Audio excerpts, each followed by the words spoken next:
So, from my understanding so far of playing a few weeks of the Baldur's Gate Alchemy set, more or less I've seen power rankings for this. I'd probably put white at the top, maybe with red, maybe black and green secondary to that, although those are all pretty strong, but white's the clear top most powerful. Blue, I would say, is probably the least common picked, probably roughly the least powerful, kind of tepid. I wouldn't say it's like by far the worst, because you can still get some pretty solid blue decks, but that's kind of the power ranking there. As far as I've experienced, the double team mechanic, focusing on digital only mechanics, the double team mechanic is freaking bonkers good.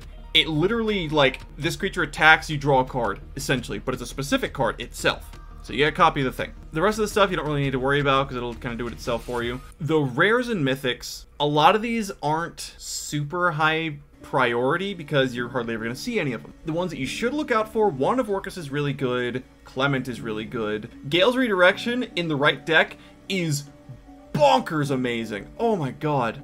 Most of these are going to be stuff that actually does immediate action. Champions of Tears, really good. Lae'zel is oppressive good. Like, my god. Lae'zel's Acrobatics, also pretty good if you have a lot of ETBs in the deck. Any of the Ancient Dragons might not be worth your while unless you're in a deck that's coincidentally ramping or is reducing the cost of dragons. Illithid Harvester, I would say, is pretty solid, especially the adventure part of it. Shadowheart's pretty good, just because it's efficient. It's 2 mana with a specialized for 2 if somebody has 13 or less life.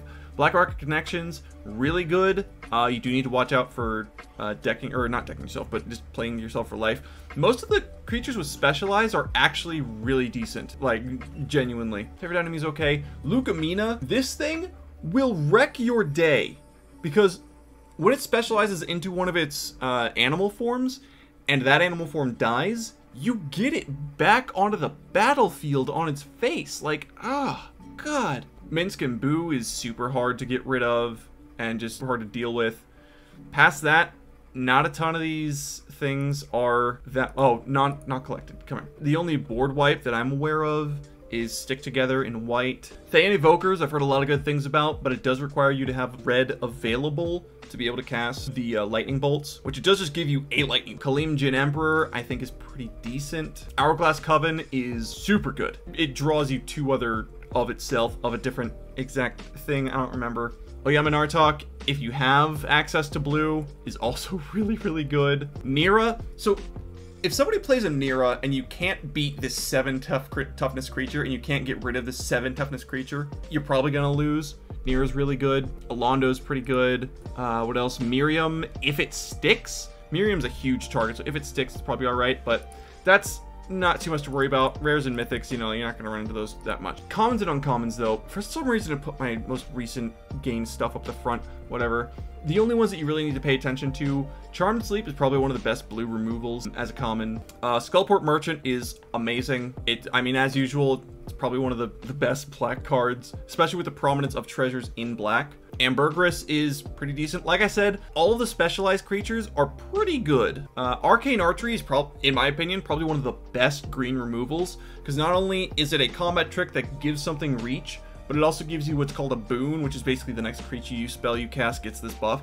But it gives you a boon of your next creature spell gets an additional 1/1 counter, a reach counter, and a trample counter, which will help you block down other flying decks. Past that, in white, Patriarch's Humiliation, peak white removal right here. It's kind of a soft Swords to Plowshares, a lot of people are saying. Steadfast Unicorn, really good. If you can get to this thing out and you have 4 mana available, it is just, oh my god, so amazing.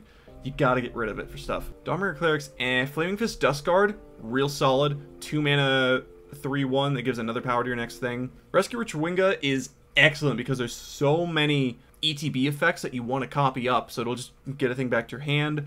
Or you can use this to save a creature in a block and block another creature favorably. This could potentially, in the right situation, be a removal spell on its own. Steadfast Paladin is always solid. A lot of stuff that came over from Forgotten Realms are pretty good. And some of these cards rely on specific synergies. Guiding Bolt's decent. I don't know if it's first pickable, but it's definitely up there. I would say if you have Guiding Bolt available, you want at least 1 in the deck. Minimus Containment, not as good in this format as it was in the Forgotten Realms core set. That's weird. Piece of Ancient Lore, still great, especially with the prevalence of the flicker mechanic in white. and also blue a bit. Blessed Hippogriff is pretty solid. It's got the 1-mana adventure to give something indestructible, which is a decent combat trick. Past that, on the other side, as a creature, it'll give another creature flying so long as it's attacking. Icewind Stalwart, it just flickers. It's a 3/3. It's awesome. Morden's Disciples, really good. Really good. Because, so it's a little small on power and toughness for a 4-mana creature, but whenever it attacks, you tap a creature the defending player controls. So you tap down the biggest thing. It has double team. When it attacks, you get a second one. So if you got enough mana, basically you play it. Next turn you attack with it, get one, play that one. Next turn you're tapping down 2 of their creatures and you're just swinging in. And you've probably already got a board by this point. Sea Tower Imprisonment, also excellent removal in white. Gets rid of one of their attacker blockers. And its activated abilities can't be activated. I forgot about that. But it also gives you a creature that in itself has double team. So you basically have 3 cards in 1 with this thing. It's amazing. You're confronted by robbers. Excellent for pushing through final damage or sneaking in some 1/1s that chump block or get rid of a thing. Guardian Naga, I've actually had kind of middling results with. Like, as a 7-mana 5/6 vigilance that prevents damage dealt to it when it's attacking, and being able to exile target artifact or enchantment, like, it seems good on paper, but it doesn't quite get there. Now, in blue, there's not a ton of things to note. I will say Seek New Knowledge, probably one of the best blue cards in this set. So Seek, it's a digital only mechanic. It basically means draw, but it's not from the top of your deck. You draw something from within your deck at random, as digital only could do, versus you can't exactly do that in paper without searching for a thing. So it seeks 2 non-land cards, so you get 2 things that you know you'll be able to cast and play, as opposed to accidentally seeking lands. Then you put one of your cards from your hand on the bottom of your library. It's basically draw 2, discard 1, except it's not discarding, it's at the bottom, so you can't really get it from the graveyard or anything. But you know that the 2 that you're getting are actionable. It is amazing, and it's instant speed, which is even better. Wizened Githzerai, actually really solid. It's a 2-mana 2/1 that whenever it attacks, whatever creature gets blocked by it, perpetually gets -2/-0. Now, perpetually just means that card, as an entity, will maintain whatever the perpetual effect is, no matter what zone it's in. So, perpetually getting a thing -2/-0, this will trade with anything. Like, if they block with a 2/2, you're going to win that favorably each time. And unless they have something with 3 power, this thing's going to win out every time. Early enough, it's solid blue aggro, I would say. Solheim Spy is popular in blue, but it's not super great. Like, a 3-mana 3/2 is scary enough, and when it deals damage, draws a card. It'll probably draw more aggro and removal than it's worth, but it's solid enough as is. Irenix's Vile Duplication, I would say, is really good. You get a non-legendary copy of a creature, which you can double up legendary effects, which is beautiful. Juvenile Mist Dragon, it taps down a thing right for... Okay, it just freezes a thing. I thought it might have been for, like, as long as it's out, but no, it just, for each opponent, yeah, it just freezes a thing for a turn, which is perfectly fine. And in a set where Flicker is prevalent, beautiful. Young Blue Dragon, probably one of the best blue commons as well, because early on, you basically just opt for 2 at sorcery speed, which is fine. Later on, you get a 5-mana 3/3 flyer, which is also fine. Air Cult Elemental, in a lot of ramps or late game decks, this is pretty solid, because not only is it like a wall with 5 toughness in the air, but it also just bounces a thing. And then Sword Coast Serpent, again, you kind of need ramp or some sort of dragony deck to really get much use out of it, but it's still, I think it's really solid, having removal on one end and a big creature on the other. Moving on to black, Armor of Shadows, real sneaky, real efficient black combat trick. 1 mana gives a creature 1/0 and indestructible. That's it. You're more often than not going to be trading with that. Ghost Lantern, if you can make it work, super solid. Shambling Ghast, 5 stars. In this format, it is like oppressive to any low to the ground aggro decks, and outside of that, once it's outlived its usefulness, you can generally just sacrifice it. Sepulchre Ghoul, not as good as it was in Forgotten Realms, but still relevant. Cast Down, friggin' peak black removal here. It does say non-legendary, but Deadly Dispute, always really good. Guildsworn Prowler, this thing is a monster. 2-mana 2/1 Death Touch, so immediately it's gonna be dissuading blockers and has the ability to get rid of big things on its own. And when it dies, if it wasn't blocking, it draws you a card. Which, if you're blocking a big thing anyway. With Death Touch, you're pretty fine with that. And past that, you can sacrifice it, or if it dies from attacking, it's probably either going to kill a thing, or it's just going to draw you a card, which is beautiful. Sewer Plague, this is probably either number 1 or number 2 for best black removal. It doesn't look that great on face, but it immediately gives a creature an opponent controls -2/-2 perpetually. And then each upkeep, that creature's going to get another -1 another -1. If you play this on your turn, that creature's going to be -3/-3 on their turn, and then -4/-4 on your turn. That's going to eliminate most creatures in this format. Vampire Spawn's really good, just little tiny siege rhino. Grim Bounty, fighting with Sewer Plague for the #1, #2 spot with Black Hook Horror, actually kind of a sleeper as well. If you're in a sacrifice deck, this is like 3 bodies in 1, because whenever it dies, it gets -1/-1, comes back. That's fine, it's great. Baleful Beholder, I think it's about where it was in Forgotten Realms, because as long as you need a big body, it's there. It also can get rid of an enchantment. It can give your creatures menace for a turn. It's solid. Black Dragon, excellent. Top end, gets rid of a decently small thing. Red, which is also really powerful. Dragon's Fire exists, so obviously that's going to be powerful. Gymnastic Rabble Rouser, really funny, because it's a 2-mana 1/3 with double team, so it's going to get a copy of itself when it attacks. And it also has the ability to, for 2 mana, buff all of your creatures named Gymnastic Rabble Rouser by 1 power. If you have 2 of these, it's already pretty decent. If you have 2 of the cards in your deck, you're going to have a possibility of 4. Any more than that, and you're just going to have an army of things that all get buffed by 1 power in a turn. Beautiful. Memphis Enthusiasm, probably one of the best red removals, because it does 4 damage for 2 mana at sorcery speed. Any excess damage, so any trample damage essentially, will give you a boon that buffs your next creature spell by XO, where X is the excess damage.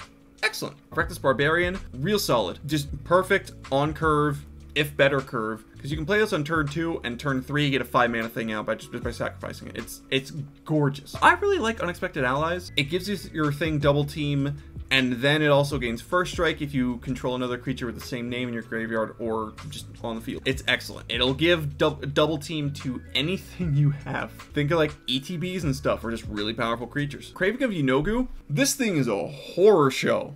And I mean that in the best way. Because for 3 mana, it'll give a creature, oh, it is creature you control, okay. It'll give creature you control +3/+2 haste, and forces it to attack each turn if able. You can get it back on the field for a single red from your graveyard, but that'll stack another -1/-1 each time onto that creature you control, which isn't too bad because it still will give that creature haste. So even if it's like the 3rd time this thing's hit the field, it's +1+, that's +0/-1. First is 3, second is 2, third is 1, it's still +1/+0 and haste, which is still really good. Two-handed axe is okay sometimes. Valor Singer, probably about standard.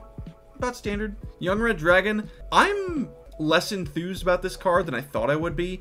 2 mana make a treasure, sure, you can get a 4 mana thing out on turn 3, but the 3/2 Red Dragon that can't block, I'm not as enthused by that. Freeda's Fireball does its job, too expensive. Earth Cult Elemental is bonkers. This thing is a 6 mana, 6/6, perfectly on curve, and it's the possibility to make your opponent sacrifice a thing or 2 things. It's gorgeous. Red Dragon, excellent. Now we're into green. Wild Shape is pretty okay. You land out the shot. I love this card. At worst, you just cycle it to get the next thing. At best, it's a 2 mana removal for either a creature with flying, or an artifact, or an enchantment. This thing is gorgeous. Null Hunter, Poison the Blade, probably going to be one of your better green removals if you're not like getting the good green removals. Like if you're just splashing green or like just is a secondary color, Poison Blade is pretty good. Underdark Basilisk is going to be pretty solid in green. What else? Follow the Tracks. I was actually not as enthused about this card immediately, but now that I've actually played it a bit, it gets you a land that you can then draw a non-land from. It's actually pretty decent. Lurking Ripper's fine. Owlbear Shepherd, if you're playing this in a ramp deck, you're gonna have a bad day because all of your power is gonna be in your big thing. You want this in a deck that's like probably mid-range, because then you're more often gonna have a bunch of creatures that's gonna draw you cards because you need a total of 8 power. Silver Shepherd's alright. I like it more than it's worth, to be honest. Undersolar Myconid is amazing. Probably the best green common in the set. Not only does it give you 2 creatures, one of which can tap for mana, but when it dies, it gives you another Saproling. It's beautiful. The Muralist is okay if you're already in a dragon deck. Spattering Bard is fine. On curve, it's fine. You meet a Tavern, I could take it or leave it, honestly. Ettercap's decent, it's just as removal. Owlbear, about as good as it was in Forgotten Realms, that being pretty good. I wouldn't say first pickable, but probably second or third worthy. 4 out of 5. Emerald Dragon.